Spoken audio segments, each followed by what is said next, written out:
Long time. Good to see you, man. Good to see you. Is it only a pro can back up like this? Well, gotta learn to do it with a big hood. Those of you that don't know, this is Ratrod 359. Yeah. Follow him on TikTok, YouTube as well, right? Yeah. Stop by to. We're gonna go break bread or pupusa or whatever. Get some good solid food. Good solid food. What I'm talking about. Now this is a feast right here. Got the pupusa revuelta, yuca with chicharrón, and a bunch of different pupusas there. What else you get? Loroco, shrimp, Loroco shrimp and pork. And pork, yeah. Loroco, bueno, no de revuelta. Con revuelta, yeah. Two Salvadorians about to tear up some pupusas. Time to dig in, guys. Sorry y'all ain't here, but these things, whew, they hit the spot. Man, we just got back from eating the pupusas. What do you think about the pupusas, man? Man, they were good. One of them had a little too much pork in it, but the other ones were perfect. Especially the Loroco. Tell them what the perfect pupusa is. Like how the ratio of cheese to meat. Cheese to me, it has gotta be 50-50, and the type of cheese. I mean, like, that's so complex, man. It is very complex. Now that I'm thinking about it, it is a complex. It's gotta be like 50-50 with, I don't know, man. It's and we didn't show you guys when we were there, but the amount of cheese that oozes out of the side, I think and you might agree with this, to most Salvadorians, that's one of the favorite things to eat from a pupusa is the cheese that oozes out and it gets crispy. Yes, it gets. Oh, yep. Yeah, that's exactly right. That is exactly everybody right. I know is Salvadorian. That's the first thing they go to get that. Yeah, it's that. Yeah, and that's right. That's the first thing you cut. Yeah. Oh, yeah, that's right. That is right. Yeah, that is so true. But yeah, the ratio of meat has got to be kind of like a 50-50. Yeah, because that one was like, I mean, like, pork was good, but it was overly done. And if they would just take a little bit out and put a little more cheese on it, perfect. Because the other ones were good. Yeah, like the other ones were perfect. Yeah, you pull that sucker, man, and you see the string of cheese coming out. Oh yeah, those are the ones. But anyways, man, so tell us a little bit about this beauty right here. Tell us what year is your truck, first of all? So the cab, okay. All right, y'all need to listen. Y'all need to listen to this. They're okay. First of all, whenever he goes and gets parts for this truck, how many VIN numbers do you carry with? It's gotta be at least 4 VINs. 4 VIN numbers to get parts for this truck because it's that many different trucks kind of put together. Actually, no. No. Western Star. It's a mix of Western Star, Freightliner, Peterbilt.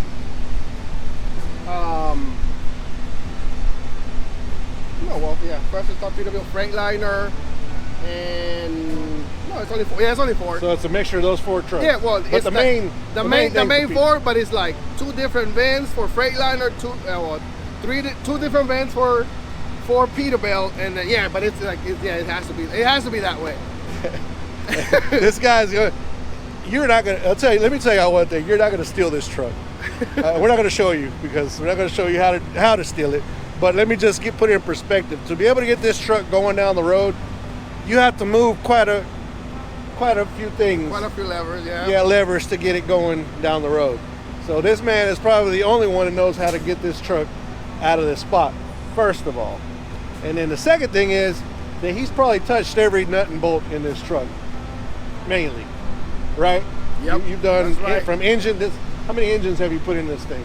I've only put, I have only put 1 engine on there. But you had another one before, It had a Caterpillar on there, 3406B, which is a 4 1/4 7FB model. And now it's got a. Now it's got a 60. Cummins. Now it's got a Detroit. 60 series Detroit, yes. Which is the one everybody wants always, right? Well, it's which one's the most popular? Tell me, because I don't know much about engines and all that stuff. So it's debatable on the 60 series. There's the 12.7, the 14 liter, and the 14 liter.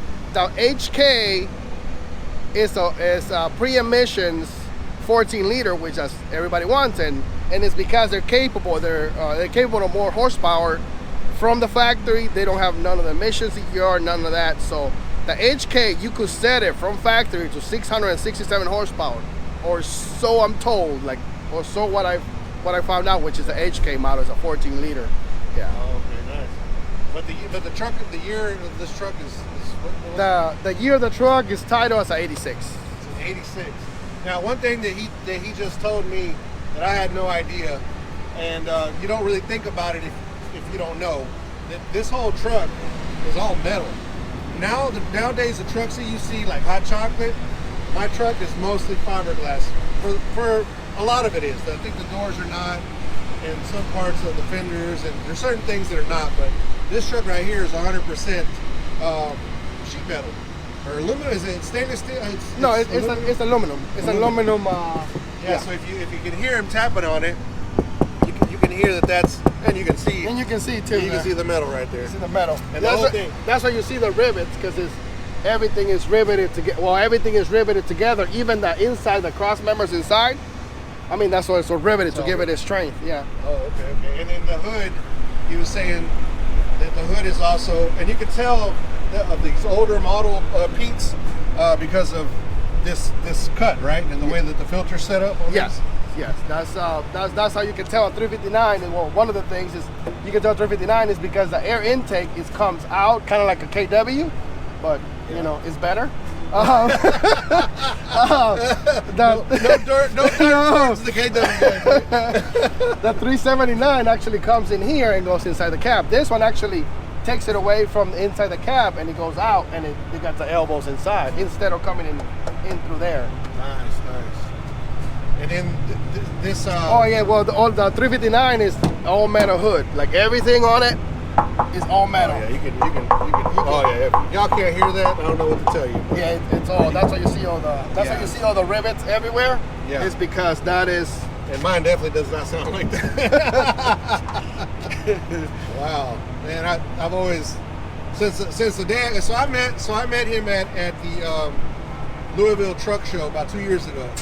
Yeah, and I got to see the truck. There's a video where we actually go through it a little bit, and ever since I saw it, I fell in love with just the way it is, and that's why I tell Chris, 806 driver, that his truck is beautiful, just how it is. I mean, what's your opinion on that? Don't change it. If you want to do anything to it, just do the clear coat on top of it. But I mean, like, I'm a patina guy, and like, you can show me like a car and it will be like nice and shiny. Yeah, it's cool. But you show me a patina car or some that got some patina on it, man, and I'll be like, oh, look at that. Oh, that's just beauty. That's always been my favorite, bro. Like trucks with character.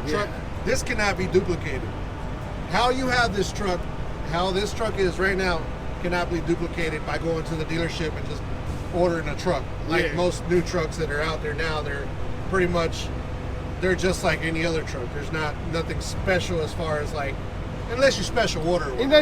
Special order. I mean, like, you can make it look, and that's what they do. They put, the older style air cleaners and top hats, but like it's, and they're trying to mimic a 359, which is, like, to me, that's when it all started. That's where hoods were born. Yeah. It was the A. I mean, like, I love it. I love an A model too.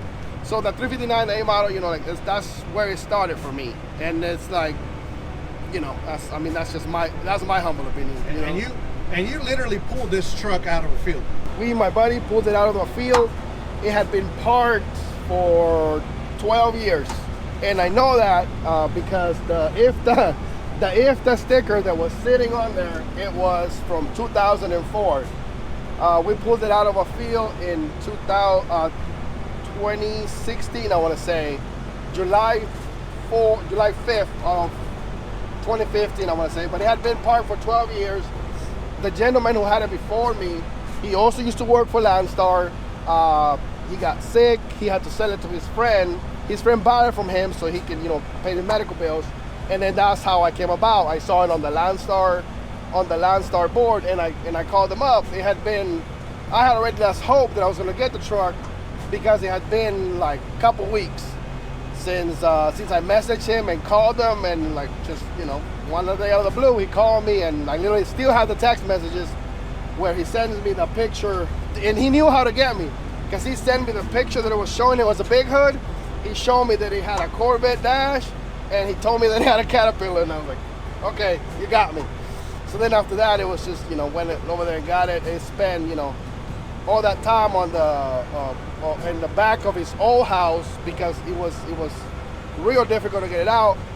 Me and my buddy did we call it a night mission, because we left his house and we went through Lake Hartwell, and it was a storm where, like, on my Freightliner, the wind was so bad that it ripped the CB antenna off of it, like literally just ripped it right off, like as we were going. But anyways, we spent the whole night, we dug it out, and I've just been working on it ever since. So for those that don't know, what do you mean by a Corvette dashboard?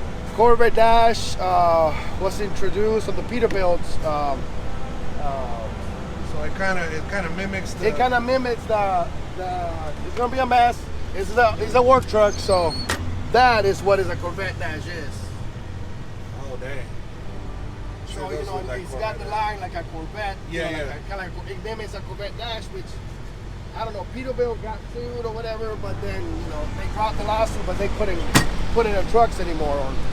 So the story goes. So there's only so many of them that are like that. Yeah, there is I think from 1980. I want to say from 1981. No, 1981 to 1986. I think. All the 359 guys are gonna eat me up for it, but there's only certain years that had it from a 359, and even the newer ones, they actually make them look like a 359 Corvette dash, because that is I love that. That is. So what was the feeling the first time you heard it turn over for the first time, like when it actually turned on? What actually turned on is literally, I have the video to where like it was trying to start, but then if we can get the video, we'll put it in here. Yeah, like it's an old video. I think I have it, and anyway, so like when I first started, I was so relieved that the motor actually ran, because when I bought it, the guy said that it had been rebuilt. The motor has been rebuilt, transmission has been rebuilt, and the rear ends has been rebuilt. The motor actually was rebuilt, so he wasn't lying on that. That transmission was, I don't know if it was rebuilt or not, but you start playing with those screws, then I had to, you start playing with the screws, you're gonna nuke transmissions pretty much. Because by the time I started playing with the screws, about 2 weeks later, transmission was down for the count. By the time I made it back to Georgia, I had 2 gears. Dang. From, I loaded up in Richmond, Virginia, and then like by the time I got to the North Carolina line, I heard a teeth break on the top gear, and by the time I got down to Greenville, I already had 2 gears. By the time I got off the off-ramp and stuff, I had 2 gears that I was working with just to make it back to the shop. Are the rear ends original?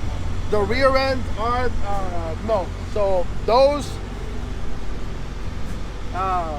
so the guy who had it before me, the gentleman, had a stretch, because he was going to turn it into a show truck.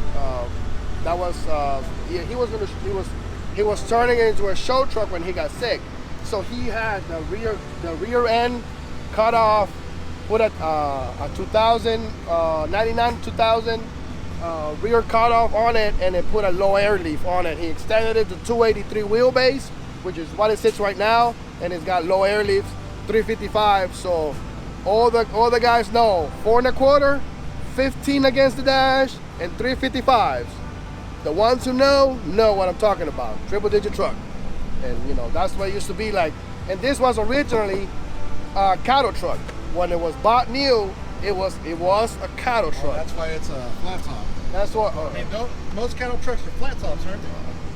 But I've noticed. But some of them are raised roof, but like most of them, like the iconic thing about the flat tops is, they're. It works perfect for flatbed. It works perfect for flatbed, yeah. But that's what. So what the history, for what I know of the history to be, is that was that was a cattle truck to start with. When he started his life from the dealer, went hauling cattle. Yeah. And but yeah, like I bought it then, and then I put it in, like, you know, I took it to my dad's, and it was sitting in the backyard for a couple years until, you know, like every single weekend that I got, you know, I got time off, I would be back there working on it and me and my dad actually painted, because this was originally a flat black, and you can see there that we painted the whole truck in the backyard. I went through, you name it, brakes, like all the airlines are new, went with the plastic, except one line that goes from the bottom of the dash to the transmission. That's the only original line that this thing has. But everything else. You run everywhere in this thing. Sorry? You run everywhere in this thing. I've been California. I've been to California twice with this. Yeah, well, I've been to all lower 48.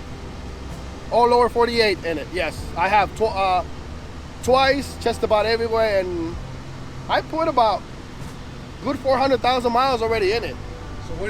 So what's your advice for somebody that's going to rebuild a truck like this, a working rebuild truck?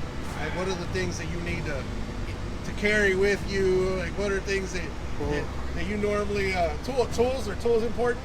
Tools are very important. You want to know a little bit of wiring if you're going to buy an old 359, and remember, 239 is the ground.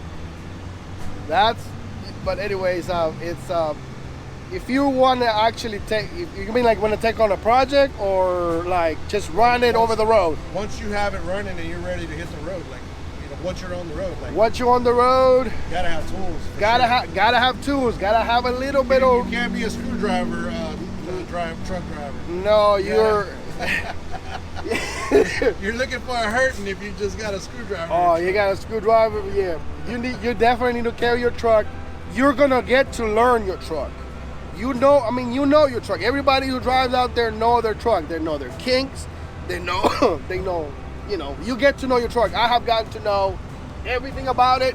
So if something happens on the road, I know the first place to look. Like, for example, I had a military load from Pensacola up to Vermont. And all of a sudden I was in the loop in Jacksonville, and it just went dead on me. So I coasted on the side of the road. All right, so like, and I noticed that I didn't have no power. So I'm like, okay, electronic motor. I noticed that my things weren't lighting up on the check engine or anything like that. So like, all right, it's powered. So then I went down, like, it's powered to the ECM or to the cab. So I went directly. There was the wire that goes from the starter to the main feed. It was broken right there. Luckily I had a spare one. You know, I got a spare one. I put it on there. 20 minutes later, I was on the road again. And you have to be able to be willing to turn wrenches on a truck. You should be able to turn wrenches on any truck. Yeah. It's kind of like something that a driver should know, which a lot of them don't know. I carry a good amount of tools in my truck, nowhere near what you do, not even a quarter of what you do, because I've seen what you have or had. Because that time I met you, you had like two of everything for everything. Yeah, plus like, tools. I do carry way too many tools, but I also know that. But that day that you leave without that one tool, you need it. Exactly. You leave it, and I'm telling you, like, it's the same thought. You leave it, and then you take it out, and you're gonna need it that trip. It's guaranteed. It's like air. It's, you know, that's just the way it happens. Yeah, and in reality, man, most of your new young mechanics don't know really how to work on this.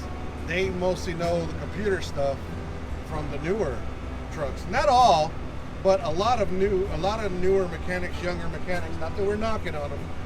It's just they don't know how to work on a truck like this because one, they've never seen it.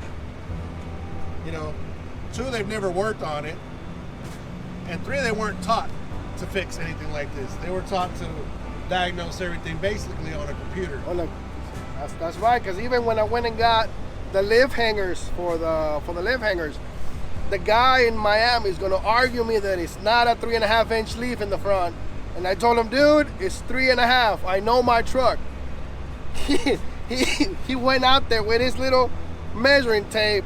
He went out, oh damn, it is 3.5. Oh, I told you, you know, like, I know my truck. And he's like, I never seen one. I was like, yeah, well, it's an old 86.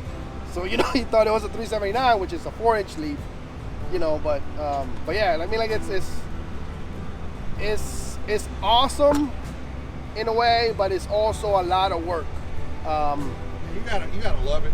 You gotta love it. And the thing is that this truck means a lot to me, for many different reasons. But I mean, it's you either like, there's different kind of truck drivers or there's different kind of truck drivers, different owner operators. Some of them I actually like. I love trucks. I just happen to be a truck driver, which is kind of, I don't know, backwards for some people. Yeah. There is truck drivers that drive trucks, and then there are truck lovers that drive truck, which is, you know, it's like, I don't know how to explain that. Yeah, it's different. It's just different. It sounds the same, like two truckers. You look at, you know, these two trucks right here together. You know, they're at the same truck stop, but they're not. I'm pretty sure, I can almost bet the house on it, that the truck driver that drives this truck has a lot more care to than the one driving that truck. I mean, I'm not trying to knock on anybody and trying to be this and that, but it's just the reality of things, and it's what it is nowadays, you know? And I'm kind of like an in-between of that, because like, I like trucks, and I know how to work on certain things, but I don't know how to work on a lot of things. But like the main things, like if I had to change a starter, alternator, like I could do stuff like that. But getting into an engine like this guy and rebuilding engines and transmissions and rear ends, yeah, that's definitely him and Chris from 806 Drivers. So that's their thing. Chris, you know what I mean? He had the same thing happen on not too long ago. We ran out the hip. It literally like, oh dude, like I was literally like, yes. Yeah, shout out to Chris, man. Shout out to Chris, man. If you haven't seen his channel, 806 Driver, go check him out. You want to plug in your channel, man?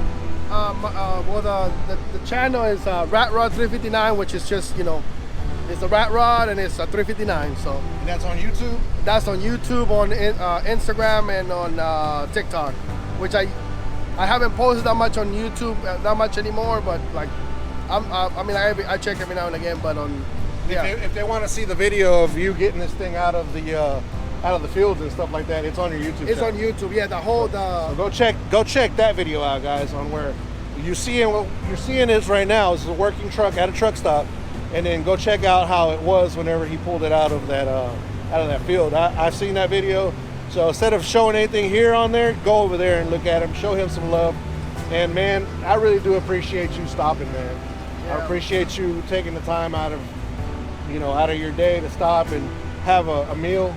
It's always amazing. I love sitting down breaking bread with people that are very interesting and people that I enjoy hanging out with.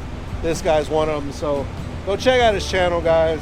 Again, bro, the wrong hand, but I'm holding it wrong here. Let's do it right. The right hand. There you go. And yeah, I appreciate you, and just guys, make memories with people out here sometimes that you think you will never talk to, and then just talk to them. Step outside that box.